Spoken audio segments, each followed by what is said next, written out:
નમસ્કાર. ઓમ વક્રતુંડ મહાકાય સૂર્યકોટિ સમપ્રભુ નિર્વિઘ્નમ કુરુ મે દેવ સર્વ કાર્યેષુ સર્વદા. નવા વર્ષમાં શનિ મહારાજની પનોતી કોને ચાલશે એ વિષય ઉપર આપણે થોડી વાતો કરીએ છીએ. આપણે ગયા એપિસોડમાં વાત કરી ચૂક્યા કઈ રાશિને પનોતી ચાલશે, ક્યારથી શરૂ થશે, ક્યારે પૂરી થશે, કયા પાયા છે, સોનાનો, અશુભ પાયો, લોખંડનો કે રૂપાનો કે તાંબાનો, એ પણ વાત કરી ચૂક્યા છીએ આપણે ગયા એપિસોડમાં. ખૂબ વ્યવસ્થિત સમજાવ્યું છે. પરંતુ શનિ મહારાજની પનોતી ચાલુ થાય એટલે આપણે તકલીફમાં આવીશું. એ બધું મગજમાંથી ભ્રમ કાઢી નાખવાની જરૂર છે. શનિ મહારાજ આપણું કંઈ અહિત કરતા નથી.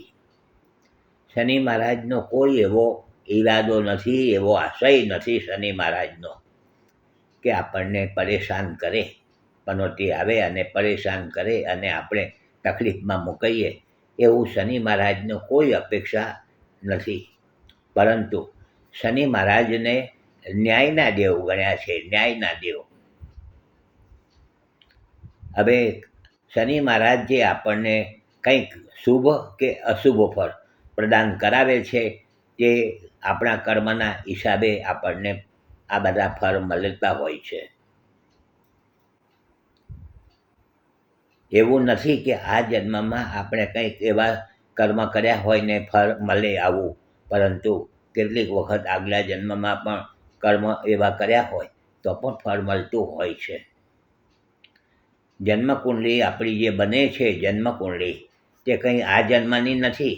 જન્મકુંડળી બને એટલે એની અંદર જે ગ્રહો ગોઠવાયેલા છે તે આગલા જન્મમાં કેવા કર્મ કર્યા છે તે પણ જાણકારી મળે છે.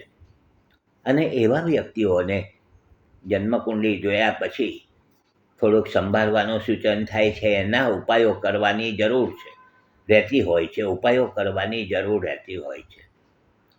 શનિ મહારાજ તો એમનું ગતિશીલ છે. ગ્રહો એમ કહેવાય છે કે ગોચર છે, એક સરખા કદી કોઈના રહેતા નથી.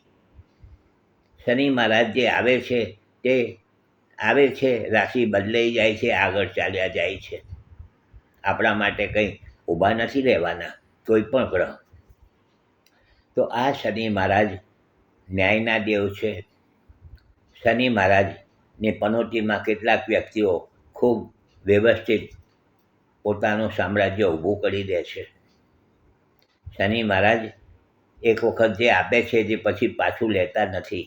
નવગ્રહોમાં આ શનિ મહારાજની એક બહુ મોટી તાસીર છે કે શનિ મહારાજ જે ક્યારે આપે છે ત્યારે કોઈ વખત પાછું લેતા નથી. ફાઉન્ડેશન કરી આપે છે અને ખૂબ સારું વ્યવસ્થિત આપે છે.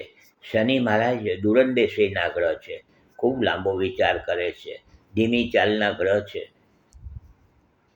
તો શનિ મહારાજને પનોતી ચાલુ થાય અને આપણે હેરાન થઈશું, મગજમાંથી આ વાત થોડી કાઢી નાખવાની જરૂર છે. દરેક વ્યક્તિના જન્મના ગ્રહો અલગ અલગ હોય છે.